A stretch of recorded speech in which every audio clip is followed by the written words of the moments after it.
Well, Jamie, welcome to the Big Skip Energy Podcast. How are you? I am doing great. How are you both doing today?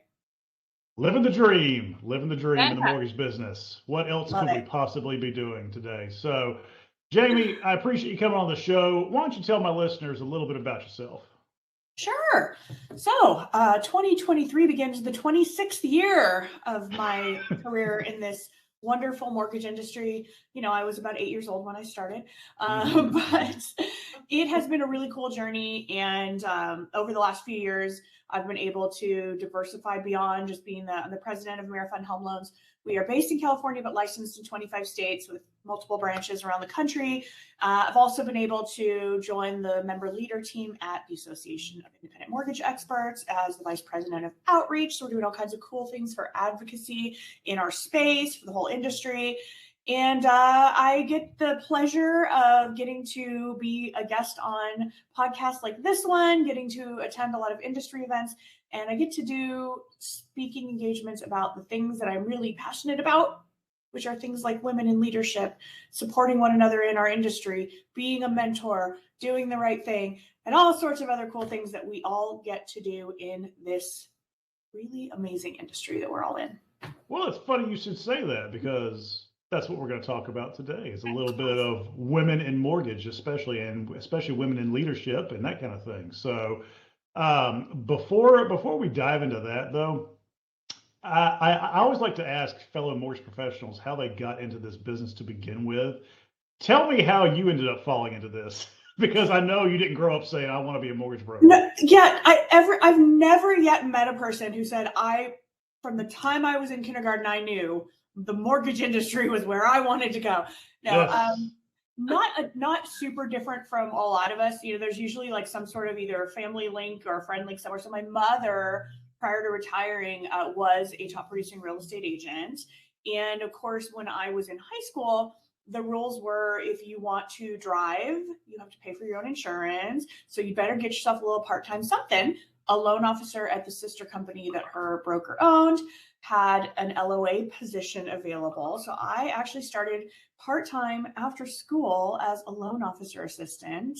And then once I graduated, I got into college, started to learn all the different roles in the industry, landed a job at that same brokerage as a senior processor, cut my teeth on those FHA loans where there were 8 borrowers and truly though learned very early on that we were doing things that were impacting people's lives and it wasn't just a job. And then I got kind of sucked in and I never looked back and here we are. Yeah. No, that's great. So yeah, it's just like you said. We kind of just happened to get into this, and we never can get out. I mean, I think we're all three of us are going to be doing this in some regard, for the rest of our careers. So I thought that the crash was going to take me out. I thought the recession was my out. yeah.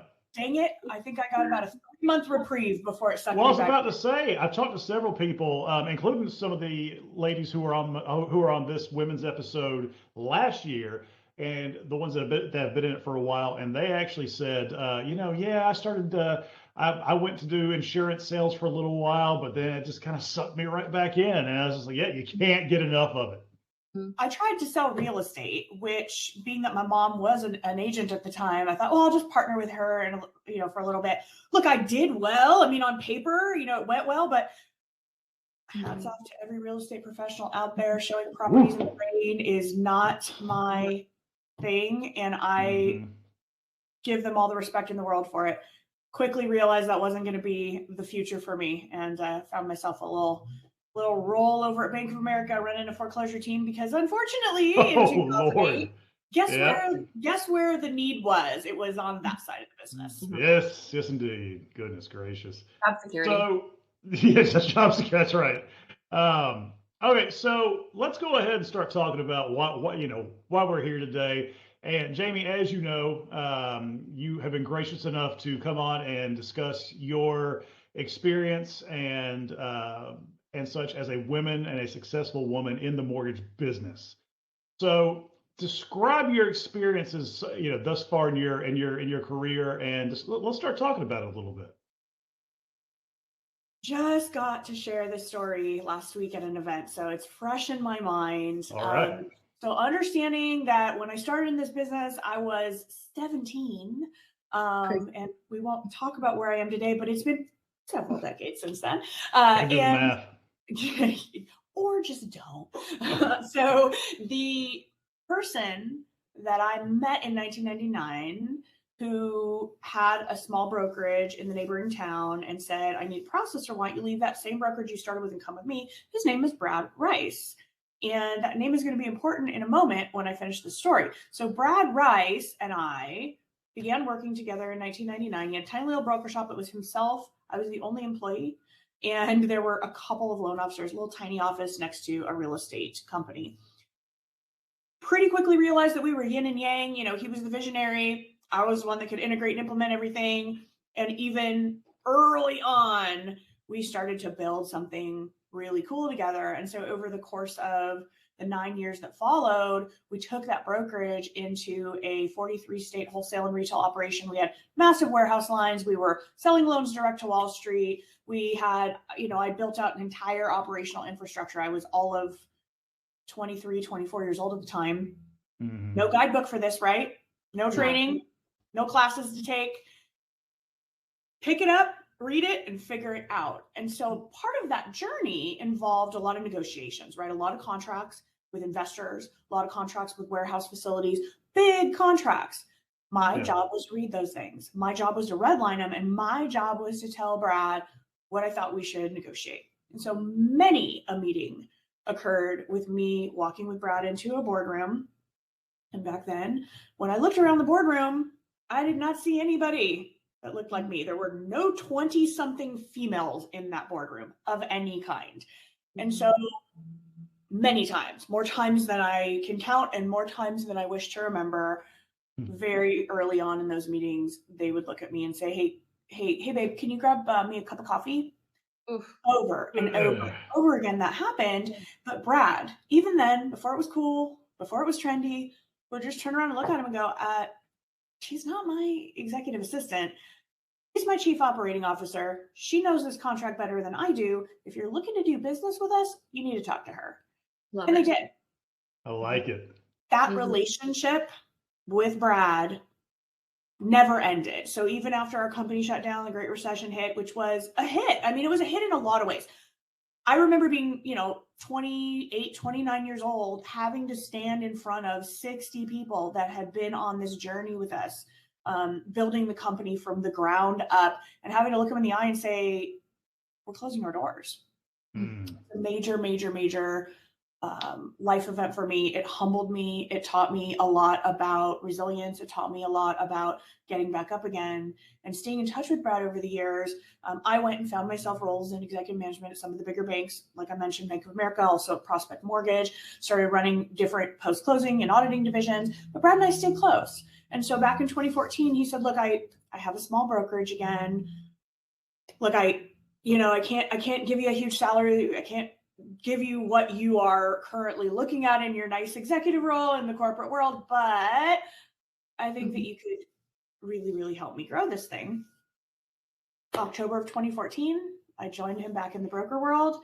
And in 2020, I became a partner in AmeriFund and had been running the day-to-day pretty much, since we started, and continue to do that today. And so the same person who believed in me before anybody else did, and probably before I had earned the right, the same person who always gave me a seat at the table wasn't another woman, it was a man. And that man is my partner and my friend and has been one of my biggest cheerleaders and is a big part of the reason why I have the opportunities that I have today.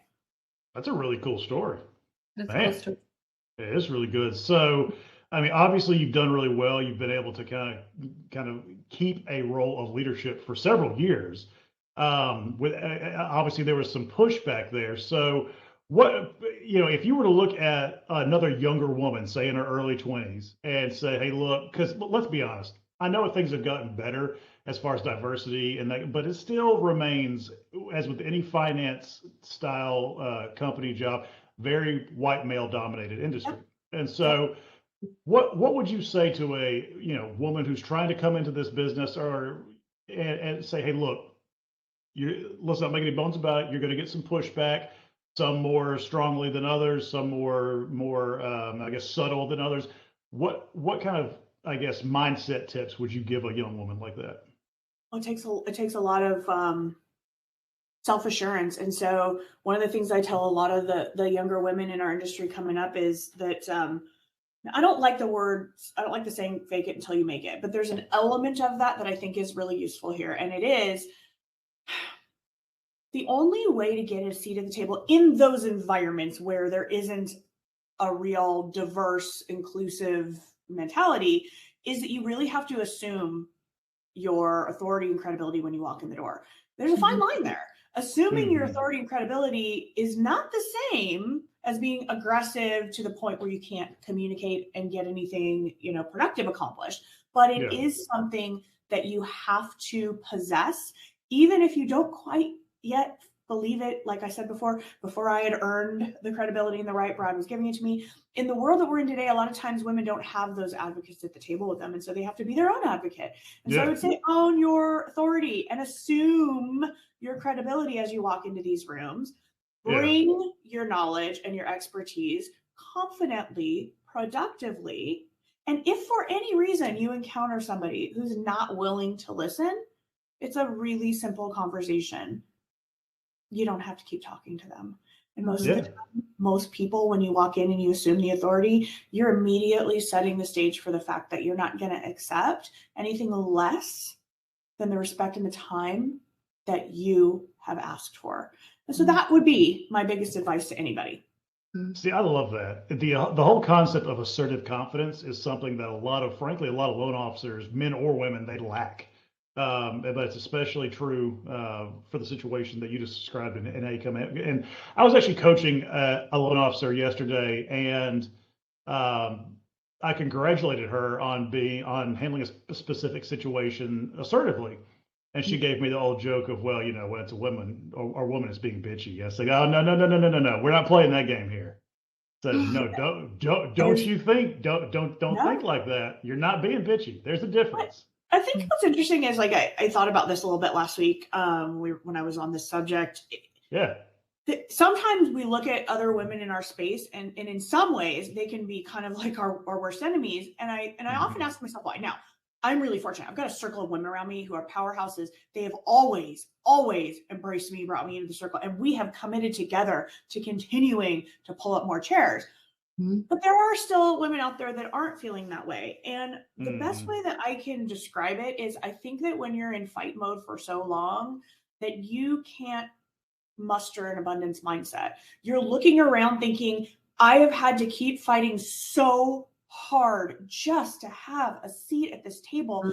I can't even wrap my brain around the concept of pulling up another chair. Slowly, that is beginning to change. And as women are realizing that there are people around them of every gender, of every walk of life, who's ready to listen and give them the credibility that they deserve, I hope that will continue to evolve. But I do have conversations almost weekly with women in our space who are still struggling, who are still experiencing it. It is as much progress as we've made.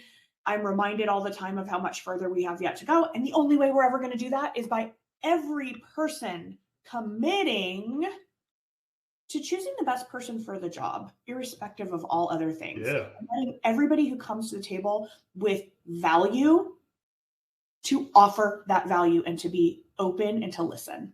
Yeah. I agree with that completely. And Kayla, I mean, chime in here because this is Mhm, kind go. of, yeah, this is part of this is part of what, you and I have talked about. So just Mhm. Jamie, FYI, Kayla was on this episode last year. And so, and we've obviously developed our relationship. And so, But we've um, never met in person. yeah, no, I've never met Oh, Kayla in person. really? No, no, Yeah, never. So that's just how powerful our personalities are. right. So, but I think Kayla will. She Mhm. spoke a lot about this, and Kayla, chime in a little bit because I think you and Jamie are going to be of like mind here when it comes to your Mhm. approach. Jamie and I are going to be best friends after this because I'm dialed in. So, as a woman, whether even being a young woman, I think sometimes we have to try harder. And I honestly had a conversation this morning, and I am, I don't think this matters, but sometimes people will see a woman, and for me, it's a blonde woman and automatically have a stereotype. And my goal is to show individuals, and I use my social media platform for this, Jamie, you likely do too, is to show that I can articulate my market, I can articulate the industry, and I'm a smart woman.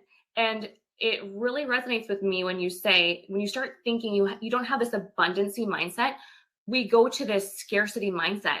And just like someone says, don't think about pink elephants or don't think about yellow cars. All you start seeing are yellow cars. But the moment that you start to really believe in yourself, no one else is going to believe in you unless you do. How can someone else know what you're good at and you're powerful and you're knowledgeable unless you do? So what you guys are both saying, it really hits home. And we women, unfortunately, we do have to try harder to prove ourselves. We do. And I have to tell you, two of my dearest friends are Michelle Dugan and Ashley Miller, aka the Blondes. They have a podcast called Blondes Have More Fun. Yeah. And these women are a huge part of why I have found my circle and my home in this space. And because of our close friendship, I get the day-to-day on what it's like to not just be a woman in our industry as I am, but also to be immediately stereotyped based on appearance, immediately discounted based on perception, based on face value. So when I hear you say that, it is exactly like a lot of the conversations that I've had with those ladies. And the only way to really overcome it is to keep doing what you're doing. Keep reminding everybody in the industry and in the world that you won't be reduced to a physical appearance. Guess what? I got news for everybody. It's okay to be beautiful and smart. It's okay to be smart and kind. I know. It's okay to be successful in all of those things. It doesn't make you less. Well, and one of the things that I run into, and maybe you do too, Jamie, Skip, maybe you do too. I am quite lovely, so you never know. That's true. That hoodie, let me tell you. Yes, I got dressed up for you today, as you can see. You did. One of the things that was always said to me is how you present yourself. You know, if you have a nice, clean office and you have a nice shirt on and you dress well, dress for the job you want, not the job you have. I think there's some blurred lines between people seeing you as, oh, they're put together. I'd rather work with a loan officer that looks presentable, is shiny, than one that has spaghetti sauce on their shirt, right? Like, I think it's common. It's kind of like, I don't want to work with a personal trainer that's, 100 pounds overweight and eating a donut in the corner. But I feel like there's a blurred line that if someone sees you put together, they think, oh, he or she is so put together, that's all they worry about. That's where their mind is. There's a blurred line sometimes between that. I'd love to know your guys' opinion on that.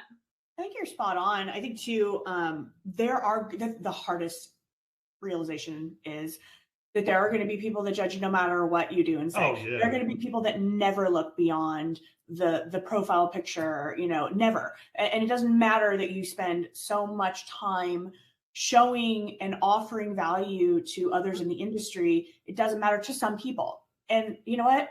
Those who mind don't matter. And those who matter don't mind. Yeah. And so the bottom line is you just have to keep doing what you're doing, because you're right. We know when you look at neuroscience, when you look at studies after study after study, unfortunately, people make business decisions and life decisions based on a gut reaction that happens within seconds of interacting with somebody, and our appearance, good or bad or otherwise, has probably one of the most drastic impacts on that first impression. And it may, in fact, be the deciding factor on whether a conversation goes further than the surface. Yep. 100%. Do you guys think social media plays a positive or negative role in that? I think it depends. Oh. For me, I think it drives the problem with social media, as far as your image and helping, is that you're only also revealing what you want to put out there. Yep. And so that's the downside of social media. Of course, the upside is that it can build familiarity and really help establish your presence in people's lives. So it also depends on what kind of content you're churning out too. I mean, so I don't know. Jamie, would you agree with that? I do. real talk for a minute, because I Yeah. already know the answer to this and I wish I didn't. How many unsolicited direct messages do you get commenting on your appearance and other things about you that you did not ask for, are not relevant to you, and have nothing to do with the content that you're putting out? Mm-hmm. She's asking you, Kayla. She ain't asking me for that. Well, I think those are the ones that just disappoint me. It's like, really, like, I think social media is an opportunity to people get to know Kayla. They get to know Skip, Jamie, and my life, my personal life, my dogs, my husband, what I do for fun. And that I think that's a great opportunity there. People get to know you where normally they wouldn't. But I think it breeds trolls. It can have people judging you that don't even know you. And those are the times where you just delete, scroll past, and move on, because you don't matter. So why are It's you? easier said than done for a lot of people. Oh, it is. And it happens so often to so many of us. Like, I was just talking to a couple other female professionals in our space, and now we just screenshot these things to each other and laugh like, well, I got a good one for you. Wait till you see this one. I know somebody else that does that too. That's great. It's unreal. It's unreal that people they see social media as like a fantasy world, like it's not real life. And so they are so bold sometimes behind that keyboard to say and do things and approach people with things that you would never say to a person if you saw them in the store or at a restaurant. And it happens. And as women, it is, I am sorry to say it, but my male friends agree, like, guys do not get as many of those kinds of messages as we do. And every one of those is another second of our life that we have to hit that block button and delete that message and go, oh, this is ridiculous, and move on. And it's unfair. And I wish that it were different, but that's where social media is a double-edged sword, right? Yes. Yeah. Well, it's like, okay, let's take my example. So when I reached out to Jamie, now she and I have been connected on social media for probably a little while now. I don't know the exact time, but I led that message that I sent her with what I wanted, instead of saying, hey, Jamie, and just leaving it to that, because I know that that's how, like, a bunch of other people would start off some shitty conversation with. That's why I was like, you know what, I'm going to put my synopsis right here so she knows, she reads it, she's like, oh, okay, good. This dude's not like some perv trying to troll me. 100, Skip. If I say, how are you today? I'm waiting. This conversation is going to go one of two ways. Which way is it going to go today? That's right. And so, so from the other end, unfortunately, those of us, that are not trolling women on the internet, do have to be cognizant of that, because it's ruined it for me if I actually need to reach out to somebody for something. So, well, I think Jamie probably will agree with this too, that when you get, for me, it's LinkedIn that I see this on. That's the platform that I see the most people commenting or saying things, and I think, oh, a lead, I'm thinking, oh, this could be an opportunity to connect, and then it's such a disappointment when you see it and you're like, why are you reaching out? Like, yeah, the weather's great here. I really appreciate you asking. It's almost just a disappointment, because you work hard for those connections. People add you, and then what they want out of it is not what you want out of it. And it's just how it is. And despite the fact that both of us have profiles, happily married, I'm also a dog lover. Like, it doesn't take a lot to click on my profile and clearly see exactly who I am and read the signs that there's not an opportunity here for anything. The store's closed, fellas. The store's closed. I love it. I love it. Just use it as a different medium. So the moral of the story is, we're going to continue to be who we are, because so many people get intimidated by that and they pull back. They're like, I better not be too shiny. I better not be too loud. No, girl, you be shiny. You be that lighthouse. You shine your beam and you attract the boats, instead of being the lifeguard going and chasing people. And so I think a lot of women think, oh, I should just be quieter. I shouldn't post so much. Oh, maybe I looked like I had too much makeup on, or I shouldn't have worn that shirt because it's too attractive. No, you do you, and you shine, sunshine. I said it. It's because guess what? If we connect, or what our story that we're putting out there resonates with one person, for me, it's worth all the annoying DMs that I didn't ask for, and all the blocking and all the nonsense and all the noise. One person. what if I was that one person 25 Right. years ago? Mm-hmm. Yeah, for sure. So, all right. So shifting gears a little bit, something a little bit more up or positive, I guess. Um, let's talk a little bit about your work with AIM. So before we get in there, most of my audience who's in the mortgage industry is familiar with AIM and what they do. But just in case they're not, go ahead and give us just a quick, just very Yep. quick, Yep. overview of what y'all are doing. Yep. So AIM, Association of Independent Mortgage Experts, is a really large community in the wholesale industry, mortgage industry, where we have built a few different verticals within our group that serve our community by advocating for consumers, for each other, for veterans. We also have education. So we've got an AIM Academy where people can sign up for all sorts of certifications for things like specialty loan products, how to be a loan processor, and all kinds of things like that. And then we have our online community, the Brokers Are Better community, where we have upwards of 14, 15,000 members all day supporting one another with loan scenarios, business questions, anything and everything that they need. We are trying to provide and have been providing for years now that platform where we've created a sense of community in an industry that I think for a really long time was severely lacking any sense of togetherness. So I'm really proud of what we've been doing.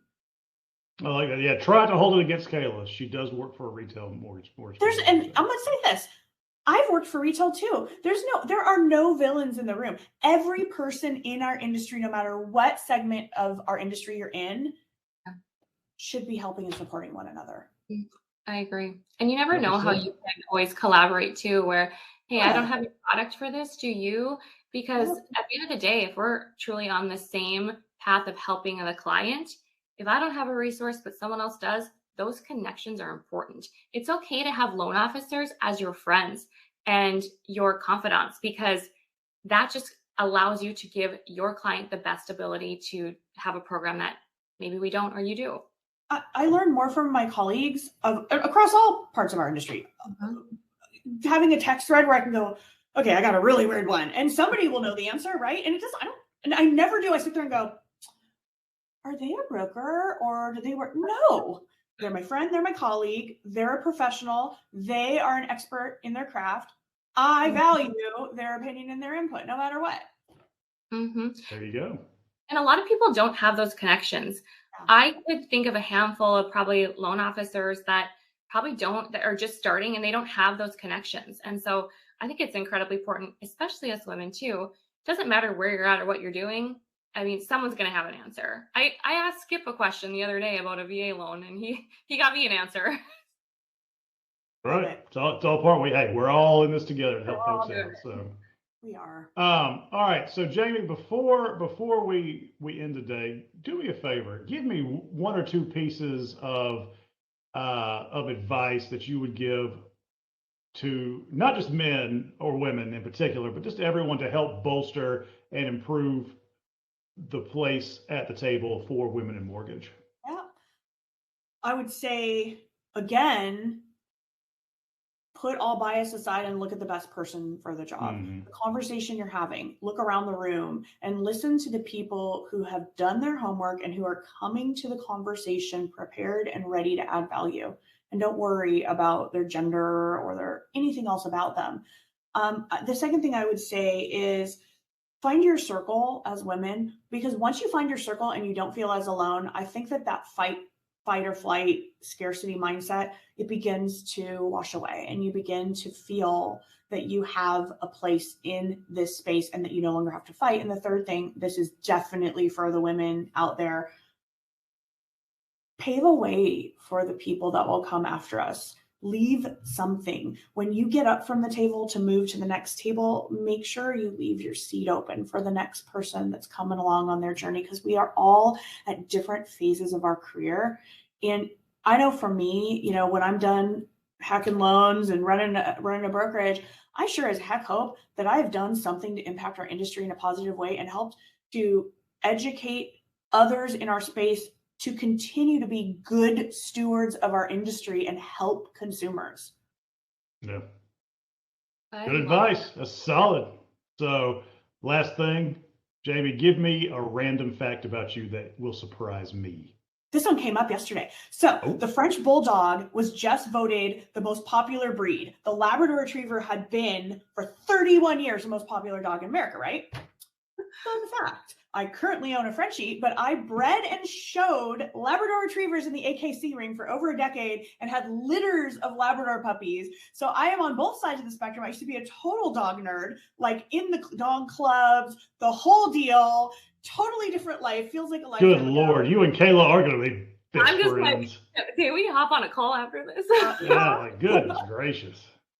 That's a fun fact. Yeah, it is kind of cool. What is it about the AKC showing that you like so much? You know what was cool is the community, the community of people who are Like handling dogs and breeding dogs. Like I learned so much from those amazing people. They're still friends of mine today. Like all the work and love and care that goes into being a breeder, the commitment to making sure that the breed continues on as healthy, well-tempered dogs. It's a big thing that we lose a lot of sight of.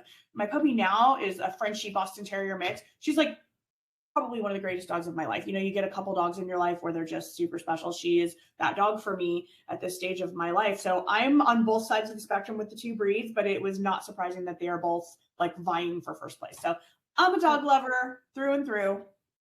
Hey, all I have to say is cheers to that. Oh, baby. Kayla has got 4 beautiful pits. Oh. I know they are, Kayla. I know I give you a hard time about them. They are beautiful. You give a hard time a lot, but that means a lot. Of things. Call them beautiful, but you know they just are wonderful. One of my really good friends who's a branch manager with us, he is an amputee, and his heart dog, his service dog, Kona, is a blue pit bull. And we recently were able to close a home loan for the very first purchase ever for the trainers who train these pits to be service dogs and to go to children's hospitals and visit children. So very cool. I'm a big fan of the breed myself. Goosebumps. That's amazing. Gosh, that's like Homes for Heroes, and the heroes are the trainers, because that's amazing. Oh. Yeah, I love it. I love it. That's the why. This is where what we do matters, right? That's right. That's exactly right. Like, oh, it's worth it. Amen. All right. Well, Jamie, thank you so much for spending time with us today. I really appreciate it. And listen, look forward to keeping the conversation open, and maybe we can do this again soon. I would love it. Thanks, guys, so much. Have a wonderful day. Thanks.